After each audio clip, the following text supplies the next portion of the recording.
mic checking with dirty weapons. Stay banging, hot palms and Grayson Smith and Wesson. Clan pop jacks, Mac Millie attack weapons. Smoking skunk, speaking the dirty rap legends. B25 I, look in my eye, dropping or die. Push you with the heat to your thigh. Seeing the sign, should've took the heat to the mind. Up and refine, spitting jets, blazing the time. And when my vein climbs, things change with fake minds. Stay on peace, guy, recollecting the razor blade times. Found seeds over my knees where I lays mine. In the east, we're passing to the vein kind. Yeah, you know my shit be touching the sun.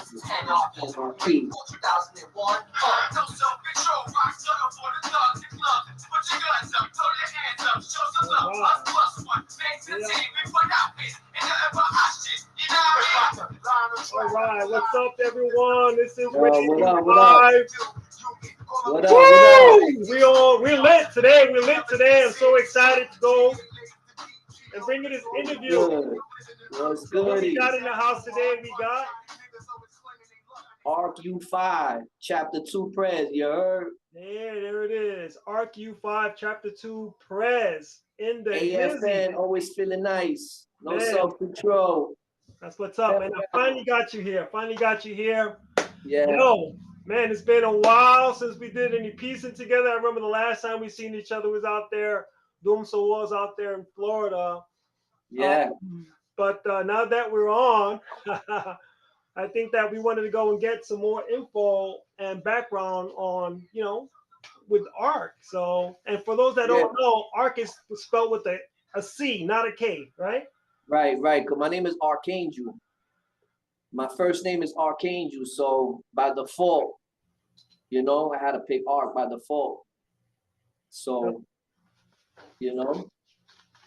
That's what's up.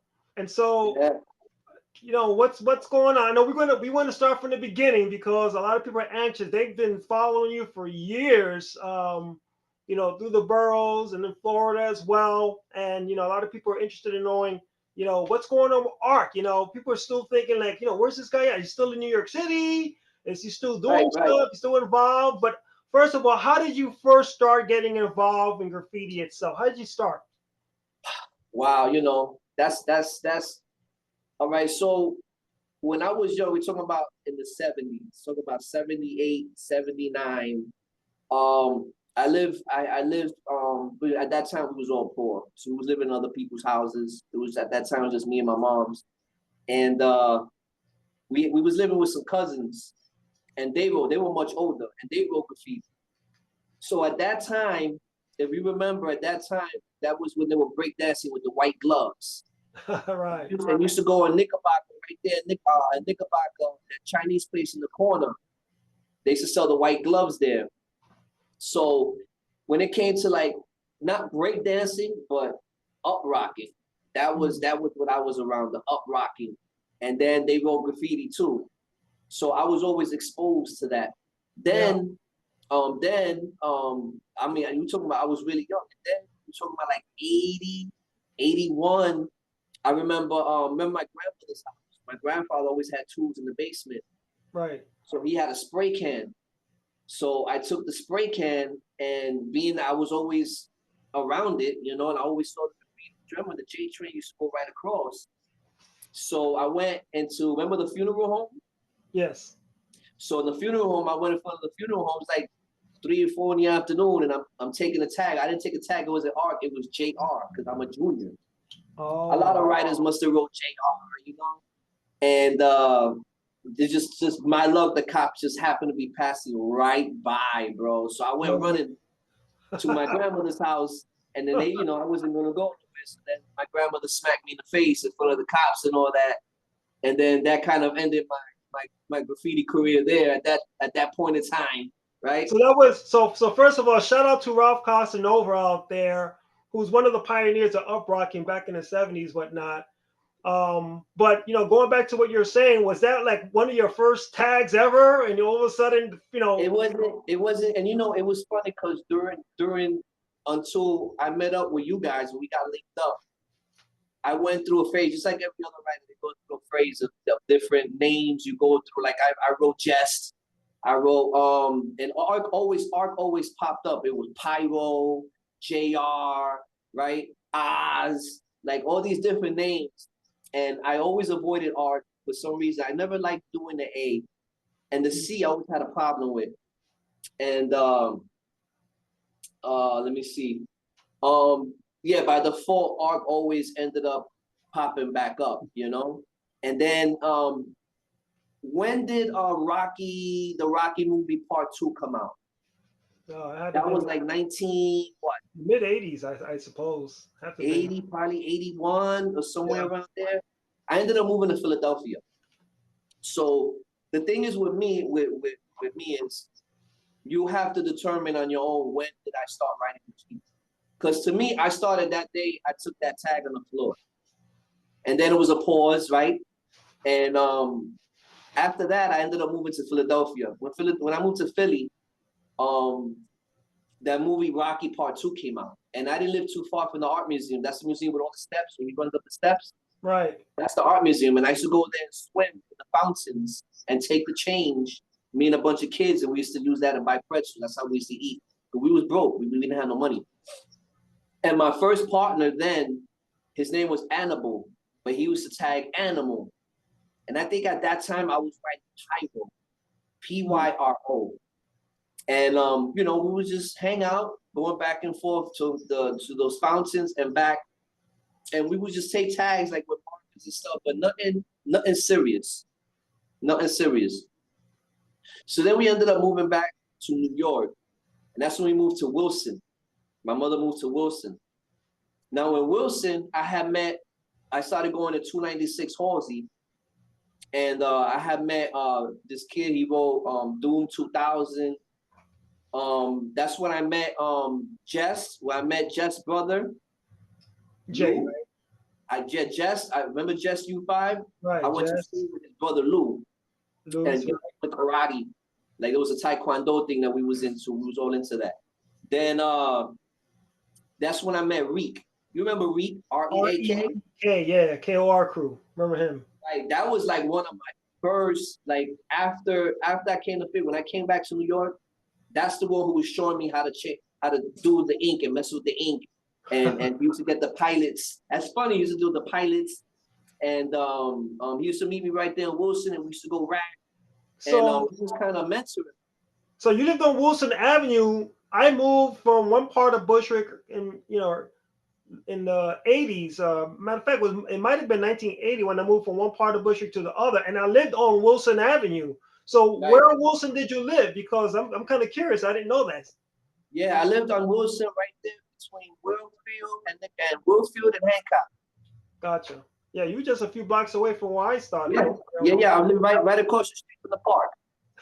Halsey Park. Right across the street from the park. I went to 151. I lived on Halsey. I lived on Halsey Street. I've been all through. I was born on Decal, like, you know. So then Reek was like really the first one that was showing me like how to make ink out of the paper, the Xerox paper. And I remember we used to get on the train and he used to show me, we used to see all I used to see the different gold and different colors in the ink. And I lost contact with him. Because my grandparents had moved to East New York from DeKalb. So I would go back to East New York, and then I ended up meeting CS, TFK, CS. Shout out to CS. Big shout out to him. He's like really influenced me because, like I said, I was right there by the J train and it passed right by. I would always see it. Right. And CS was dating my aunt back in like 83, 84. Now, in between that time, I wasn't hitting layups, but I was doing motioning. And I would go different places, just motion, you know, and it wasn't like every day, like, oh, I'm going out tonight, or I'm going out today. It was like every once in a while, I would do like a tag. But then I bumped into tags from ARC CLK, the old ARC from like the 70s. And I started dissing him. Everywhere I see him, I would diss him. I would go to the D line, I would diss him there. But like I said, it wasn't something like later on when I had met Strain. Remember Strain? Yes. And before that, I had got into all right. So I moved to Amsterdam. Even when I moved to Amsterdam, I was still bombing. I was killing Amsterdam. We were talking about the early 80s, probably like 84, 85. I was doing pieces with no colors, just outlines. And I would do bodega characters and everything. Actually, my daughter has an old art piece that I did. And I have a picture of an old piece that I did by the swimming pool. Well, over there was a factory. Remember Coleco? Yes. That the Mike Tyson punch out? Right. Well, there was their factories over there. And after they went out of business, they were abandoned. I used to sneak in there and just bomb that whole thing up. And I was killing Amsterdam. Amsterdam, forget about it. I was killing it. And then when I moved back to New York, my cousin Melissa, she said, "Yo, I'm down with this group. It's called the Decepticons." At that time, Decepticons was really like making a lot of noise. Yeah. You know, mid to late 80s. You know, and that was about the mid to late 80s. Decepticons. Decepticons was like probably 85, 86. Yeah. Yeah. When Melissa started messing with Decepticons. So I would go out with her. We'd go out and, you know, and do little missions and beat people up, what they used to do. And I went probably like 3 or 4 of those missions, you know. I knew Minnesota, rest in peace to Minnesota. She was dating a guy called Pierre. Anybody who listens to this, I was with Decep or no Deceps would probably know Pierre. Well, anyway, I started going to Lane. Now, before that, there was a school that I forgot the name of the school. Was it 123? It was a school in East New York, 123.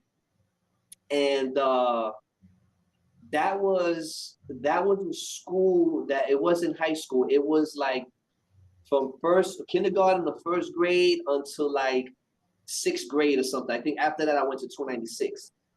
And there I knew little artists, like kids was doing graffiti too. And one of them was actually related to Ernie. He used to have a lot of Ernie pieces on paper, you know, ERNI, Ernie. And I would just see the styles and stuff. And like I said, that time CS was dating my aunt. And that's when CS was killing it. And that just like, it just like inspired me. Like I was like, okay, I got to take this a little more serious. And then we moved to Amsterdam. So we moved to Amsterdam. That's when I started like really, and then we came back to New York. That's when I met Strain at Lane. And then Strain was showing me pieces and tags and stuff from Audi. And I was like, damn, this is pretty dope. Like, you know, and he was like, yeah, he was trying to mentor me. I guess he didn't know my history, nothing like that. And a lot of times I used to stay quiet and just let them rock, you know what I'm saying? And act like, you know. But you were living in Bushwick. Let me get this right. You were living in Bushwick, but you were attending Franklin K. Lane, or you were just heading out there to look around? Yes, no, I was going in Lane. I was in between my grandmother's house and my mother's house. I didn't like to be in my mother's house. Gotcha. I didn't like to be in my mother's house, right? So I would sneak out the window and disappear for days. They wouldn't even see where I was. I'd be out in the street, or I'd go to my grandparents' house or whatever, you know. Anyway, where was I? So he was showing me pieces from U5. Now, at this time, I was just starting to run with Decepticons, right? And Rosie actually was dating someone that was down with, I think it was the Flippercons or something like that. Anyway, he was like, yo, do you want to meet this dude Audi? And I was like, yeah, sure. I'll meet him. So it was me and Strain, and we met Audi on Halsey. And we met on Halsey. He had hopped the turnstile. So when we walked towards the back of the station, you know, we was talking and stuff. And then the cops came. When the cops came, the train was coming, the Manhattan bound was coming. And then Audi jumped almost in front of the train because the cops was coming. So he jumped. And this is not the first, this is the first time he done this to me. He did this to me more than once. He would jump in front of the train to go to the other side, and then he would boogie out to the back way. When I seen that, forget about it, because during my time growing up, I was into the ninja thing, right? Remember 42nd Street was full of all those karate movie places. Right, exactly. You know, walking with the Chinese slippers. Also from the corner store in Knickerbocker, the chinos over there. Mr. Lee, where you at, Mr. Lee? Yeah. And yeah. And after that, I was like, wow, you know, okay, I like this guy, and I like that what he did, because it was dangerous, it was athletic, you know. And then I guess when he had hit me up and he had told me about a beef with NOK. And that's when I ended up going with them. It was about 9 of us. And we went, remember, we went over there. Yeah, that was a crazy fight. And when did that occur before the Queens the big brawl we had out there in Flushing, Queens, Main Street, around that area? No, the Main Street one, that was way after. That was after, huh? So the That was way NOK after. thing, that was in the South Side. It was like 9 of us, like me, you, Rain, Play, Ali. Yeah, Famer. I think Sonya was there. Sonya was there, yeah. May he rest in peace. Yeah, and I was like, what the hell did I get myself into? Because it was the neighborhood, NOK, and AMK. Shout out to Ben from AOK. Mad love for them dudes. Yeah, you already know the thing, it popped off. We was outnumbered. Yeah. He had to take that L, you know? You have it in the book here. For those of you that haven't seen it, U5, The Truth Behind the Lies, you need to go and get it. The story is in here.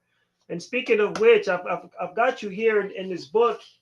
And it was mentioning a lot about what you're talking about now with the big brawls that we had and things that kind of, made us distinct as far as being U5 is concerned. And you had a lot of input here for the novel. So yeah, for those of you who haven't got it, that's why I say it depends on the person to say when did I really start writing graffiti, because I would do insights here and there. I was going over the other guy, CLK guy, and but I didn't start going to layups until U5. Like going to layups, like going to Halsey and going to City Hall and going to hitting all these layups and stuff. That wasn't until probably 86, 87-ish. Well, you've done a lot in the art world, and aside from all the walls and all the rooftops and all the insides and whatnot, I just wanted to let people know that at one point, I want you to touch upon this. You came up with these awesome cards with graffiti writers on each card. Yeah. And, you've got so many. You've got there's Tracy right here. Yeah, rest in peace. Yeah, R.I.P. I think this might be. Oh, this is Cap. Goodness gracious, you got some old school fellas in here. Cap was mad cool. Yeah, he was a good friend of mine. I ended up meeting him later on. Yeah, so you got packs of these cards, all these different writers. Some of them even have stickers in them or whatnot. Yeah. How did you get involved in that? What made you come up with that idea of coming up with graffiti trading cards? All right. So I had the idea of coming up with the trading cards. And I felt at the same time, I was like, what am I gonna do to I haven't been doing nothing in so long. I've been inactive. I retired in 1992. I stopped writing graffiti. And, I started doing the family thing. So like around 2011, that's when I said, damn, I'm going to start doing the cards. I had met Snooze. Snooze, shout out to Snooze. He used to write Row 1, Real Problem. He used to rob a lot of writers. And he was just connected with all those old school people. So he said he would help me out, So he was one who was getting me in contact with a lot of those old school guys. And I figured what I would do to make it more attractive, I would become that outlaw again, right? I would start bombing. And as I go bombing, I would bring up a reputation again. People start remembering me or not finding out who I am and start doing their homework and seeing that I'm from back then, from the train era. And, maybe that would help me out as far as advertising the cars. Gotcha. So when I did my comeback, I was already living in the Bronx. And I said, you know what? I'm gonna do something that hasn't been done in a long time. I'm gonna start going to these hot boy spots where these graffiti writers are bombing and doing throw-ups. And I'm gonna take the whole roof, and these are rooftops, take the whole roof and do burner. from top to bottom, left to right, from end to end. And that's what we was doing back in the 80s and the early 90s. Right. So I decided to bring that back. After the trains had gotten cleaned, yeah. Right. Right. So then remember we was killing rooftops all through Brooklyn, and you know, and that's when I started doing pieces, because I figured if I do burners on these hot boy spots, that'll get me noticed. So I started going on the 2 line and just looking at the rooftops, seeing how can they get in, and then, you know, game planning it, you know, right. And then just doing burners. And I just started doing burners, and a lot of these writers, they started getting jealous, because they were like, who the hell is this guy? This nigga, he just came out of nowhere. He's doing these big burners. He's going over our shit. And that's when I started realizing that the culture and that side wasn't really like the historical value really wasn't, you know, because pieces go over throw-ups, right? Right. Throw-ups go over tags. A burner could go over a burner, but it's nice, it's not nice, and then you go into war, or you know, it's challenging, right? So I had these, and so now what I would do is the people that I would go over, I would actually write their name on the side, whether it's in a scroll, I would put them back up, right? You know, and at that time there was like Store, STOR, shout out to Store. You had Seps, you had like a lot of other writers, Bronx writers that were really known in the Bronx, like really known in the Bronx. They were problems. Then they started going over me, and it just, that's why a lot of my stuff never really lasted back in the day, because I had 2 modes. I have the get up mode, and then I had the beast mode. And I'm on some get up shit. That's what I want to do is get up. But once you go over me, that's it. I get on beast mode and I throw everything else out the window, and I'm not doing no more burners. Now it's war. Now it's okay. Now I'm gonna find all your shit and I'm gonna diss it. I'm gonna diss it forever. Right? So one of the main ones that actually came against me was a crew called MSG or something like that in the Bronx, in the South Bronx. They started going over me, so I started dissing them back. One of them, his name is York, YORK. Shout out to York, a young kid, but he was getting up. That kid was a problem. He was doing real nice throw-ups, real nice and neat with 3 or 4 freaky. He'll do the 3D with the shadow and like 3 or 4, you know, force spews around it, real neat, real nice, and real big. He started going over my pieces. So I said, okay, now I'm gonna have to show him what the hell what bag of worms he just opened up, right? He unzipped. So that's it. I went to war. It was so bad that in 2 weeks, in 4 boroughs, I destroyed at least 30 of his fillings. I'm talking about in all 4 boroughs. And I did that in a matter of a week and a half. Did you sleep? My goodness, 4 boroughs. This is what I did. You know what it is that these kids, they don't know how to get down. You see what I'm saying? And what I did was I said, I'm gonna hit him hard. So I started texting a lot of people that I know, and I would send them a picture of a York throw up. And I would say, listen, anywhere you see this, you send me the picture and give me the address. And I did that reconnaissance for about a month. Wow. After that month, and I felt like I had about 20 something, almost 30 fillings, and it was in a wide range. It was spread out because I wanted him to feel like I was right behind him, like I was hiding behind him. And he did it, and then I would diss it after that, like, you know. So you was basically his shadow. You was there everywhere he was. You were just slamming his stuff, then, huh? Bro, when I told you I destroyed this kid's shit, I destroyed him, bro. I destroyed him, bro.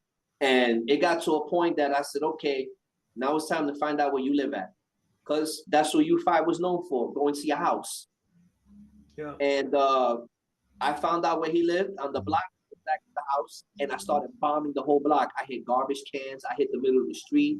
I hit stoops.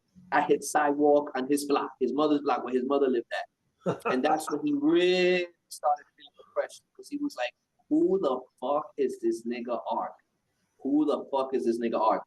And actually ended up getting into beef with an old school writer. He wrote similar to a guy who was listening. The guy who was listening was called Pole, P-O-L-E. Shout out to Pole. He was not cool after that. He just didn't like me popping up in his neighborhood out of nowhere. So I started dissing him, and the guy's name was it's Pove, P-O-V-E. Pove is an old school dude. Pove is old. He goes back with Mad and with Boots 119 and Coke 2. Like Pove is old school. Mm. And I started when he wrote was similar. So I said, you know what? I didn't know the difference. So I started writing his shit too.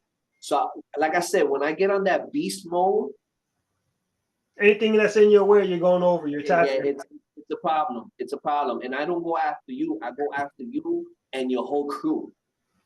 I don't just not just me. No, I go after your whole crew. So how did that wrap up in that situation with him? With York? Right. They see, this is the thing. They always end up dissing me. And I go so hard that somebody calls somebody to find out somebody that knows me to call me and say, I want to squash it. Always. It always happens. So he reached out and wanted to settle the beef. He reached out to me. He tapped out. He tapped out. Yeah. Yeah, is that what it was? I hit him so hard in such a short span and in such a wide range. And then I found out where he lived at. It was a problem. Yeah, he was like, who the fuck? And I guess they started doing their research. And I did an interview with Human for Fly ID. And they caught that interview. And they were like, oh, shit. This nigga is not just somebody who popped out like, some new nigga. This is an old nigga. This is an old nigga from Brooklyn. So with that, they started realizing, because they didn't know who I was. Who the fuck is this guy? Like, I used to have people like my stuff online, right? I would look online, I would see my stuff and people that commented. And what they would say was, damn, this nigga Ark just came out of nowhere all these years doing these burners and all these hot boy spots. So being that I ran for so long, and then I just stopped, which is this time now, and I'll tell you why. A lot of people feel, oh, he's gonna come back. Like, no, he's gonna wait for a little while, and they was like, yo, niggas should come back. Like, they would put a comment like, yo, Ark, you need to come back, So when I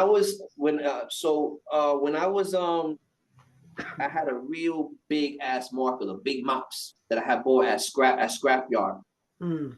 And I had took a tag in the Bronx, and the cops was watching this spot. So I wasn't really too familiar with that spot. It was a drug spot, and it was in front of the store. And they thought I was handling a gun, but it wasn't. I was taking the marker out of my book bag and taking the tag behind me, and then putting it back in. They're like, what is this guy doing? So when they came up, they saw with that, and they ended up arresting me. So at that time, I was a little nervous because, I was, and then I got hooked up with Dover, and me and Dover, rest in peace. Me and Dover was a beast. Dover was a beast, and I said they're gonna call Vandal Squad. They're gonna see all the new trains I was hitting. They're gonna see all the etching of the metal that I'm messing up, and they're gonna see all the trains I hit. And they got me. I said, yo, I'm done. Like, I'm done. And that had me in the bullpen. And this guy and this girl had came, and they called my name. And when I looked, it was a tall guy. I knew it was Vandal Squad. And he was just smiling at me, right?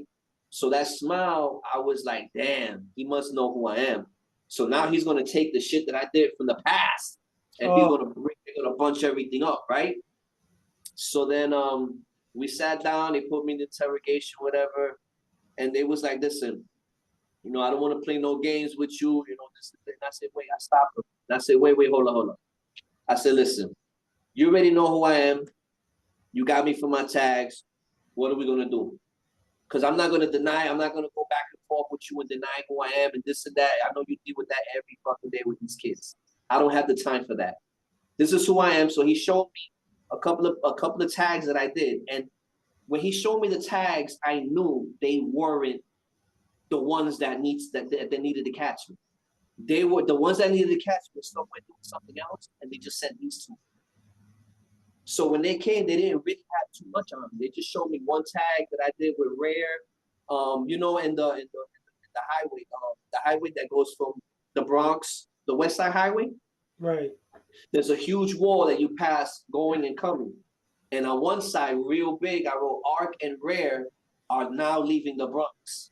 And then I went on the other side and I said Arc and Rare welcomes you to the Bronx. And it was huge. And then so they had a picture of that. That's pretty nice of you to go and make that comment to everyone entering and departing the Bronx. Thanks. Right. So yo, we was doing everything. We was hitting everything, bro.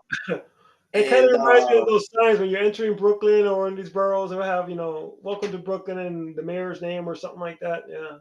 Right. So then he showed me that. He showed me a tag on the paper box that was around the area. So I said, oh no, they don't know who they got. I said, I'm gonna nip this in the bud quick and see if I can get out of here. So he was like, so he kind of liked that I was straightforward with him. And I said, look, bro, I'm never gonna do this again. You're never gonna see me again. And he was like, yeah, right. When they always say that, I said, yo, bro, look at me, I'm freaking 40-something years old.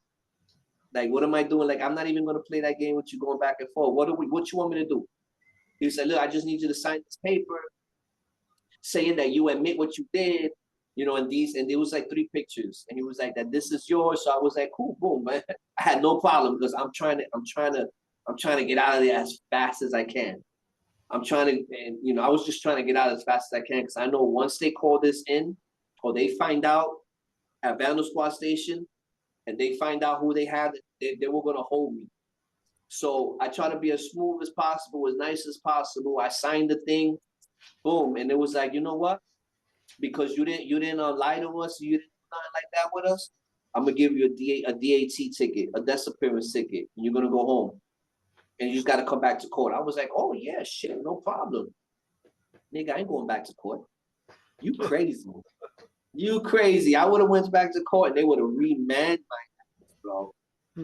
And it was funny because after that, I ended up getting caught again. I ended up getting caught again in Brooklyn, in Marcy, on Broadway. And I was with that kid, Paul, and it was Rare, and Rare was with me. Rare was driving, and it was a snowstorm, because a snowstorm, that's when you got to go. And they ended up bringing me to that precinct by Lorimer.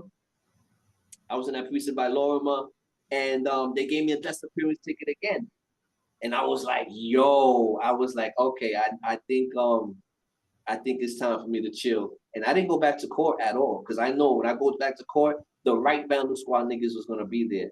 And that was it. That was it. They're gonna make an example out of me.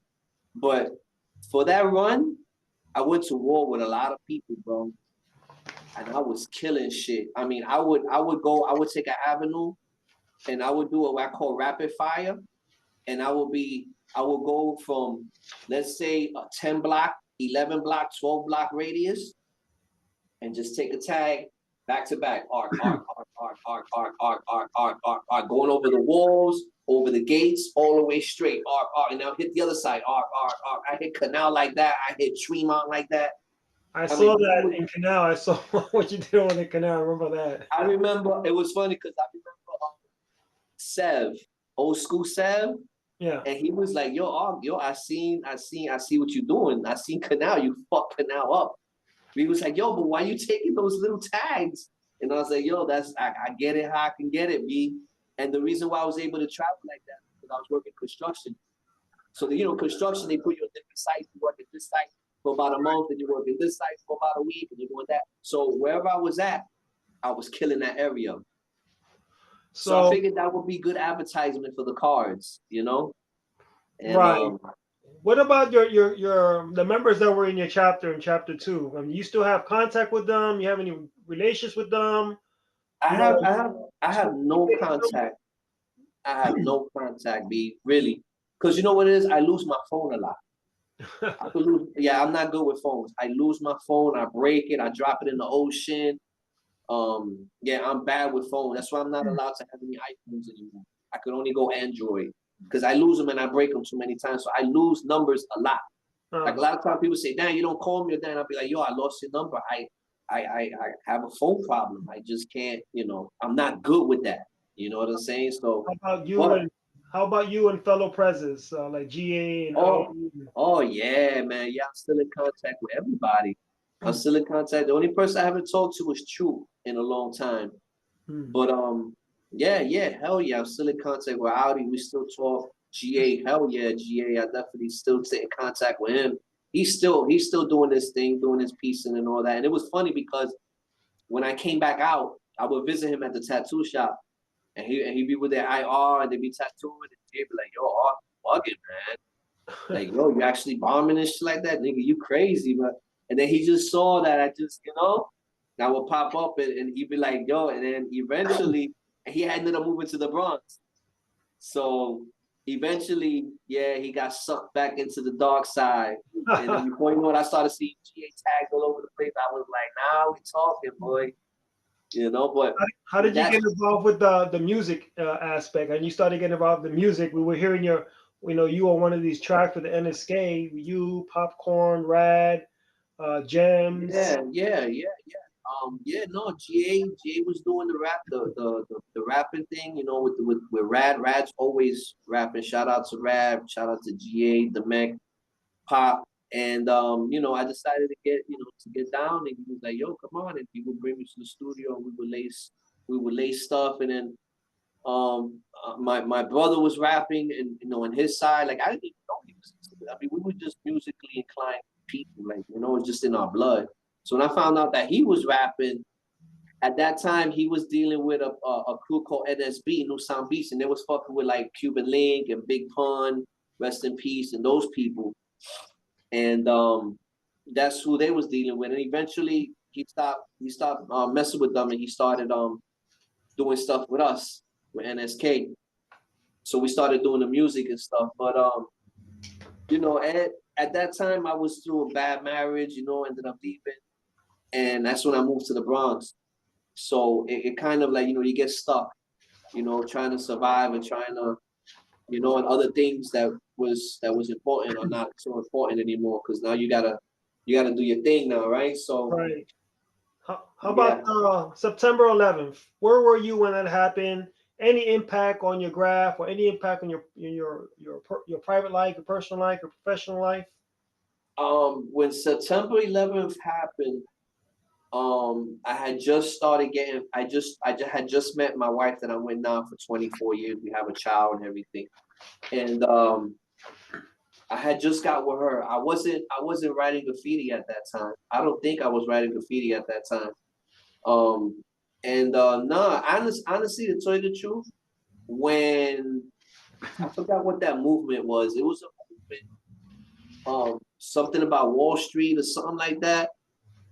It was like a grassroots movement that came up. It was like about Wall Street and borrow Wall Street, but some crazy shit like that. And I started going to that area, bombing that area, throwing stickers up. But no, so that thing at that time I was selling drugs. So it was affecting me, because I said, "Damn, now the prices are gonna go up." You know what I'm saying? The prices is not gonna start going up now. So if anything, that's how. Other than that, it never really, you know. Like when I do a run. Huh? All right, scariest or most alarming graph experience you ever had? Wow. So all right, so I mentioned, all right, so let me just tell you real quick. So the thing that happened with the main this is a funny story. The thing that happened with the main, that whole rushing thing. So remember, we all split. We all split into different groups. Because remember, they started chasing us with bats. No, they had everything with them. Right. And running with Audi. We ended up running to I forgot what train station it was. It was the M line. And we went up to the back, we climbed on the roof of the steps, and we ran all the way up and was hiding there. And I think I had an umbrella in my hand. I grabbed an umbrella, like I was like, "Yo." And Audi had looked at me, goes, "Yo, so you still want to be down?" And I was like, nigga, I thought after all this shit, you gonna tell me I'm not down with U5? Nigga, I'm down, nigga. Like, you know? But the scariest one that me personally that I went, oh wow. Yeah. There's a couple of them. I'm gonna try to pick the best one. And wow, there was one time I was hitting 121 with Dover. And the freaking LIRR almost hit that dude, bro. Like he didn't even notice. I was like, yo, and he just jumped out the way. And that thing went right by him, bro. But the scariest one that I went through is 111, not 111. Remember I used to live on Crescent Street. So Crescent and Cypress, there was a layup. Right. A new layup. They just put that layup there. And I said, damn, I want to hit it. And it was daytime. I figured the best time to hit it is in the daytime because there won't be no cops, but I wouldn't be able to go through walking the tracks. So then what I did was I would climb up. I said, well, I'll just climb up one of the pillars and just get onto the tracks that way. I was always physically fit, you know, and I did that. And when I had climbed up, instead of climbing over, I saw like an opening, right? Opening between the tracks. And I said, let me go up through this way because I was pretty sure I could fit. But what I didn't realize was the third rail was right there, on the other side of that. So when I pulled myself up and I try to pull up like this, I don't know if I kind of doubt that I physically touched it, but I had a do-rag on. I had a handkerchief on, so it could have been either way. But I felt like a loud humming, and it pushed me. It pushed me, so I was like, oh shit, that was the third rail. And and I was about to fall, so I grabbed on, I held on, and I remember I pulled the do-rag, I pulled the handkerchief off, and to see the handkerchief fall, I'm like, oh shit, I almost fucking got fried right there, right? Crazy. I slipped all the way down, and I started walking to my grandmother's house, and I smelled burnt hair walking all the way over there. So I think that was probably right now. That was probably the illest one. That one right there. That was crazy. Yeah, I could have stuck on there, bro. I would have been a rainbow. Jeez. The LIRR, especially there on 121, I mean, it'll whiz right by you so quietly, and those things are zooming by. I remember, you know, it got close to us when we were hitting the 121 back in the days as well. I'm going to name some graph writers' names, and if you know of them or you've written with them or anything, I just want you to just say whatever first words that come to mind when I mention these names. And if you don't know of them, then you know we'll just move on. All right, Tracy 168. Tracy 168. He was cool. Tracy 168 pioneer, man. He was a cool dude. I got to meet him. I met him. Yeah. He was a cool guy, bro. Tracy, rest in peace. R.I.P. Baby 168. Never met Baby 168. Was always one of my top people that you know that was definitely influenced. It was Baby 168. Hell yeah, bro. I had Baby saying, I think it was Grove, like, cause I lived on Grove in the corner of Grove for a while. Remember Grove? On the corner of Grove and Knickerbocker, there was a house that had 2 pillars. Yeah. I used to live in that house. Wow. I was living there. I had cousins that lived there. I was living there for a little while. I'm talking about when we're talking about like early, like in the early 70s, like the late 70s. I was living there. Yeah, hell yeah. How about Blade? Pioneer. Never met him. But yeah, Pioneer. Blade. Taki. Taki, I met Taki. Taki was real cool. He was gonna get down with the cards. I went to his job. He was a mechanic at the time, and I went over there to talk to him and stuff. And yeah, he was with it. Taki, real quick, Comet, Blade's partner. Comet was mad cool with me too. Me and Comet was cool. I used to always, you know, we used to go to the wall over there on Boston Road. I think it was. Yeah, Comet. Yeah, he's a little bugged out, but cool fucking guy. I had to mention that because that was Blade's, you know, partner. You know, he was cool. How about Duster? Never met Dusta again. One of the people I looked up to. Those are like the subway art guys. You know, subway art guys. Oh Right. yeah. J.A. J.A. And it's funny.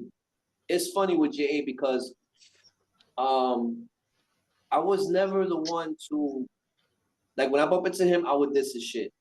But I wasn't one that would start looking for his shit like with other people.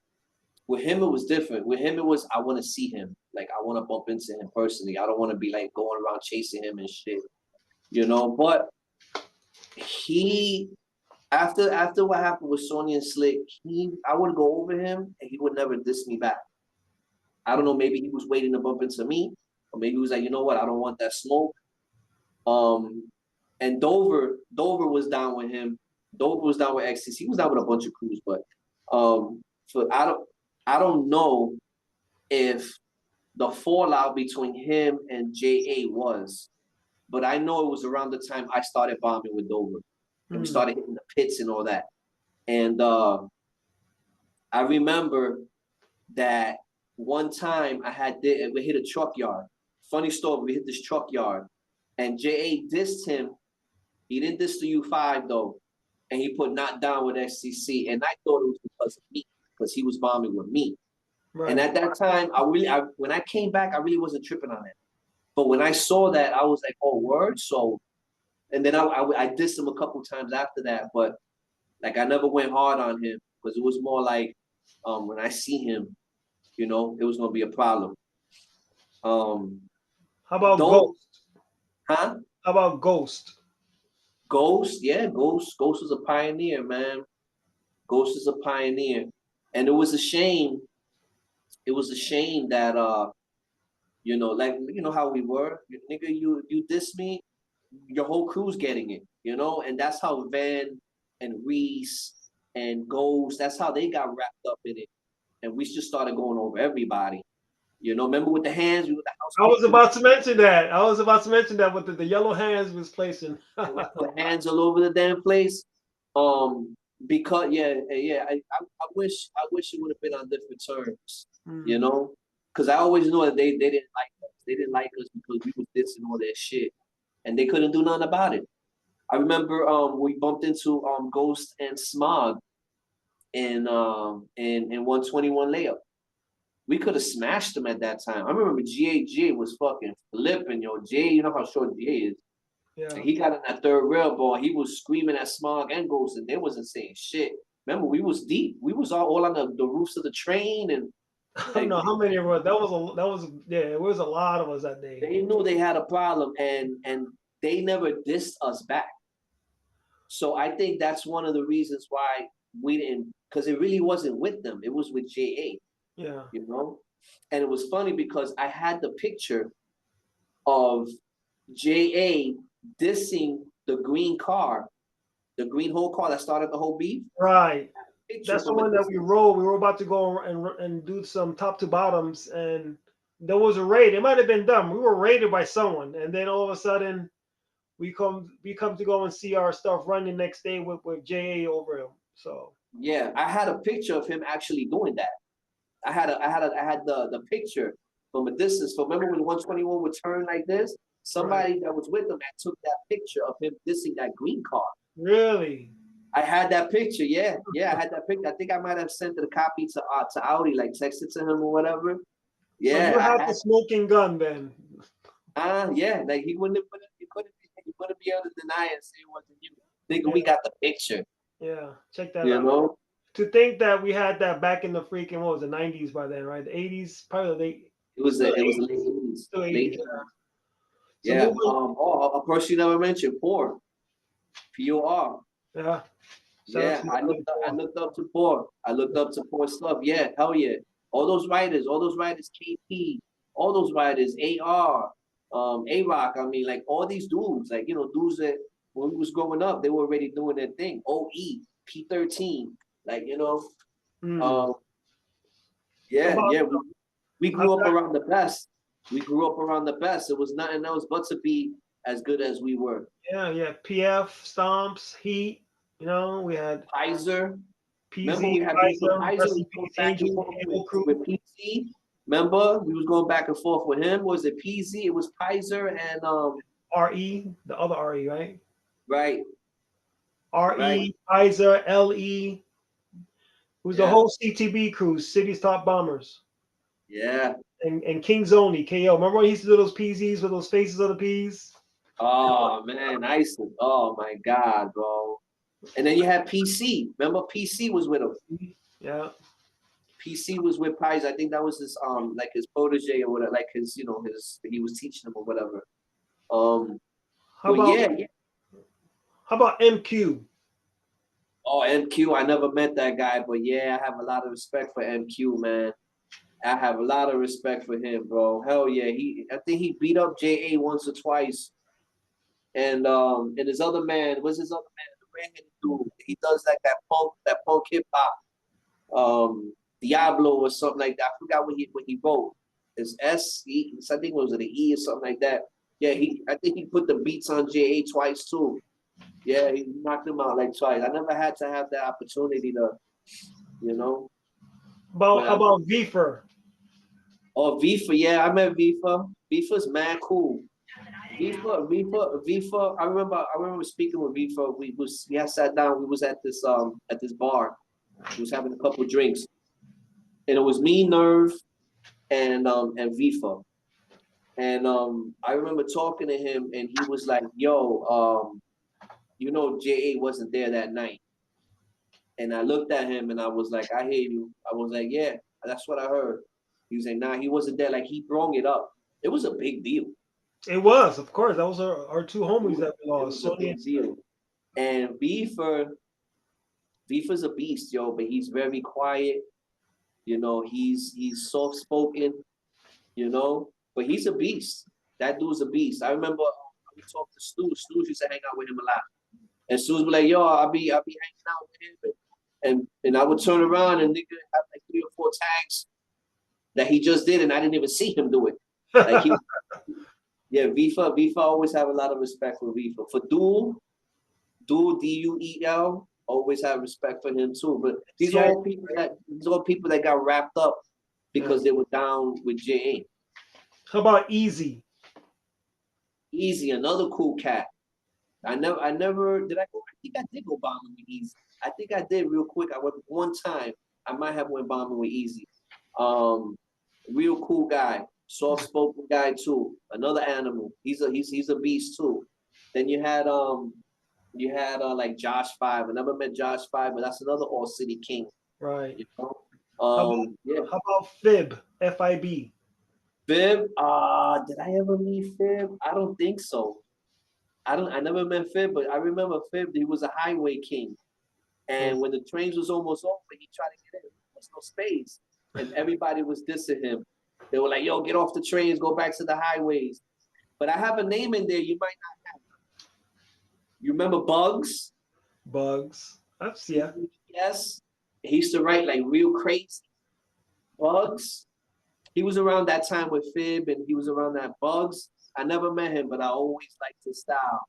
And he was a good bomber too. He was a good street bomber. Bugs, Bugs. And while we're on that topic of Bugs, how about Roaches, TFE? Roach, TFE, yeah. Roach, I met Roach once. I was with Nash in Scrapyard. He looked, to me, he looked like a wild boy. He looked like a wild boy, short Indian dude. You know, at that time, you know, he was cool with Nash and shit. So, you know, they had the little fallout or whatever. But I met him, and you know, he showed me love. Then you have Feck. Feck, I still talk to Feck to this day. He's mad cool. You know. How about Jaws? Jaws, wow, yeah. I never met Jaws. But Jaws, yeah, another All City King, man. You can't even say All City King. You gotta say like a couple of times All City King. Like, you know? Yeah, definitely. I got respect for them dudes. So aside from rapping and graff, any other areas of hip hop that you're involved with? Did you get involved in tattooing or fashion designing or? Nah, I did, like when I moved to Amsterdam, I did breakdancing for a little while. and I was doing my graffiti then too, you know. And it got to a point that people knew it was me, because that's when I just started saying, you know what, I'm just gonna stick to art and just keep doing art, you know. Right. And yeah, people would know it was me, but they could never catch me. You know, like one of those things. But yeah, no, breakdancing. Other than that, I never got into DJing or nothing like that. I mean, other than, you know, we went to the studio and I would do a beat or something like that, but that's something totally different. You know, it was bad, bro. It was bad. I remember at that time when I was killing the two line, forget it. I had the 2 line on a lock, bro. And it wasn't no bullshit throw ups attack, nigga. It was big ass burners, bro. Like huge fucking characters. I would take a ladder and everything with me, bro. There was times I would do 2-3 rooftops a night. Man, I was beasting like that. I had back-to-back rooftops, like one facing the other one like this when you're in the train. That even one time Shane 125. I know Shane 125. He's cool. Another cool, calm speaking dude, like, you know. And Shane, he was like, yo, that's you doing all those rooftops. I was like, yeah, bro. Because at that time he was living in the Bronx real quick for like a couple of weeks. He was like, yo, you're fucking killing it, man. Then I started going to Brooklyn, going back on rooftops in Brooklyn. I started hitting the walls along the tracks on the B line, right? You know, when you go into the beach. Right, going down to Brighton Beach and Coney Island. I started doing burners there, doing back-to-back burners there. So people were like, what the fuck? Yeah, it was wild. Did you ever hit Coney Island around the boardwalk? Yeah. We hit Coney Island. Hell yeah. I hit Coney Island. Who was I with? I was with Dover. Yeah. When I hit Coney Island, I was with Dover. I remember years ago, this is way back in the days when you were able to do so, because now the underneath the boardwalk is all full with sand. Yeah. One of the hurricanes hit. But me and Dor actually stood overnight underneath the boardwalk. DOR. Shout out to Dor. Dor, yeah, that's my man, Dor. Yeah. Matter of fact, Sale did a piece not too long ago. He sent me a picture of it. Sale's living out here in Florida, you know. What's the grass scene like over there? I know there's a lot of Bushwick heads out there in Florida and Orlando Kissimmee. Yeah, Piana's out here. Piana, shout out Piana. A lot of TK. I think TK's out here too. Yeah, there's a lot of writers out here in Florida. I think Kayak is still. I don't know if Kayak is still out there, but shout out to Kayak. I used to go and rock pieces with him once in a while. When I was Kayak is out. He came to see me. He came to see me a couple times, you know. But you know, I be doing my own thing. I really don't hang out or nothing, and you know, I be too busy. I just had a baby. You know, she's 9 months, so you know, I just be spending all the time I have with her. Cause I'm old now. You know what I'm saying? But yeah. You're older, not old. We're all older, yeah. But yeah, man. I'm gonna name some folks that we want to just say, you know, I want to go and pay my respects to some of the U5 members, and as well as U5 Enterprises, which is the art and entertainment company. You know, and number one, you know, thanks for coming on U5 Newsflash, this program here. But I wanted to go and recognize Sony and Slick. I've actually got. This is Sony's jacket. This is the jacket that. Oh yeah, I remember that jacket. Yeah, this is Sony's jacket I've got over here. I remember. But a rest in peace to Sony, Slick, Asp, Zan, Show, DG, Sire, Dav, SO, Zexer, Susie, Dover, of course. Yep. Urban. Oh, yeah. Heck, XU5. Heck 398. And Sown. And of course, some others for U5 Enterprises, Libby and Redempka. And Inky, the original mutt from U5. It was funny because BL has sent me a link. And it was a link that he got because he got, you know, a thing going with interviews and stuff. And he shouted us out on there. So I want to give a shout out to BL. you know, WDD. That's right. Shout out to BL. What's up, BL?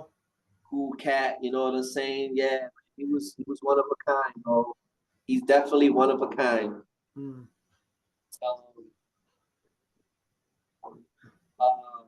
But no, yeah, no. Let me tell you, when I came back from that comeback, it was a problem, man. It was a problem, and I got hooked up with Dover, and he was a fucking maniac on his own. So yeah, we was doing damage. We was doing rooftops. He didn't have patience to do rooftops. He was more bombers. But yeah, no, he was something else, man. Dover, yeah, he was something else, man. Hell yeah, he was a beast, man. Especially when he got into beef. He got into beef with YKK crew. Yeah, right. he got into beef. Yeah. He got into beef with them, and yeah, came to me. He was like, yeah, they surrounded me. Like there was a couple of people that looked like they wanted to do something to him, like they put a pressure on him or whatever. And I was like, oh word. I was like, say no more. Let's go to war. And yeah, I started dissing the YKK guys, which I kind of regret. Because they never went over. Like they didn't. It wasn't. I just came out of nowhere. Like I just started dissing them, but I was dissing them because of Dover. I think we grew up with those cats in Bushwick. Wasn't spotting them guys? Spot. Yeah, Spot. Yeah, I went over Spot. I went over him.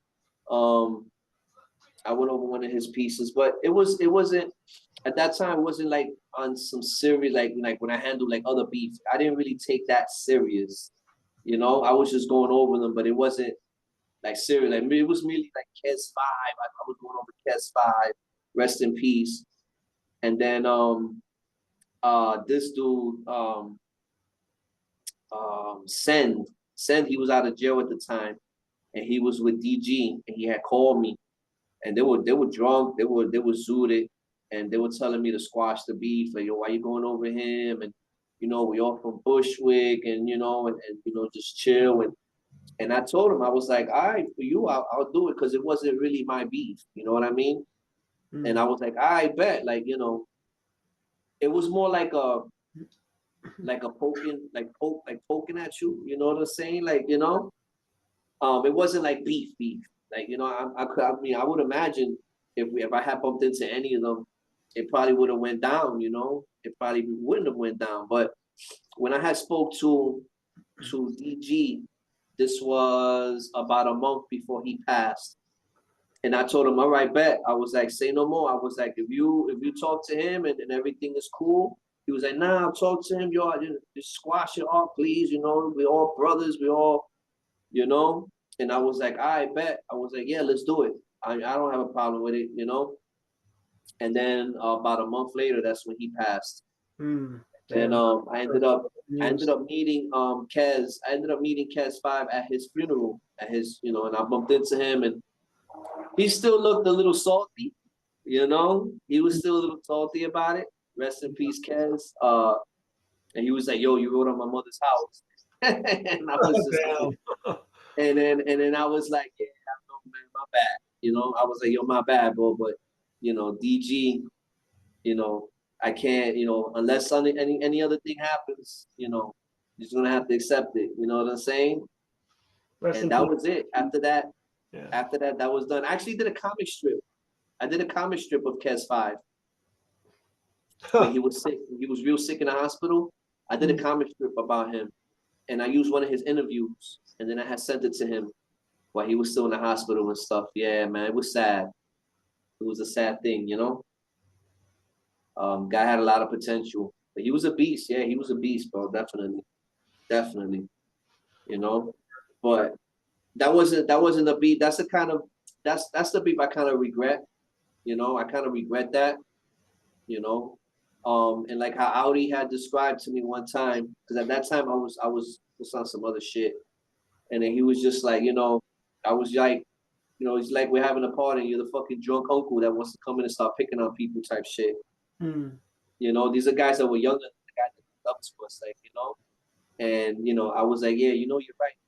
So I kind of felt like a piece of shit, because like I said, it wasn't my beat. you know, and they didn't even put hands on Dover, like, you know, and I guess maybe that would have changed it a little bit if they would have jumped them or something, you know. But yeah, that's definitely one of the ones that I wasn't really too happy of that I did. I've got a video of those folks with Scuff and I don't know, state your name. Yeah, I mean, I don't know how they're gonna take it, but you know, shout out to y'all niggas. Shout out to, you know, Scuff, and rest in peace, Kes 5, and you know, Spot. I hope you're not salty still. You know what I'm saying? And yeah, nah, I don't have no ill against any of those dudes, man. They did their thing. That's what's up. You know?